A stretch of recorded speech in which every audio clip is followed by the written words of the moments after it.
Sébastien, la guerre s'intensifie nettement à la frontière entre la Turquie et la Syrie. Une ville kurde stratégique du nord syrien est tombée hier. Et nous partons tout de suite rejoindre notre envoyé spécial à la frontière turco-syrienne. Jean-Sébastien Soldaini se trouve à Akçakale. C'est de là notamment que les Turcs mènent leur offensive contre les Kurdes.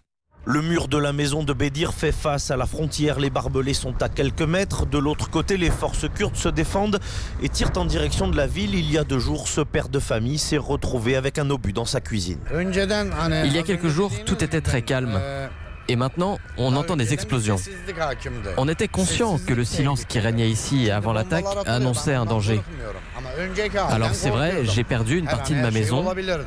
Je peux vivre sans maison, mais pas sans mon drapeau et mon pays.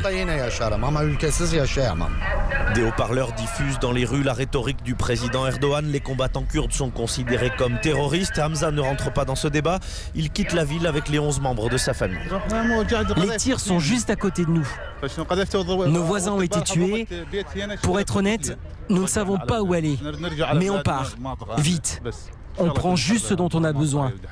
On laisse une grande partie de nos affaires à la maison.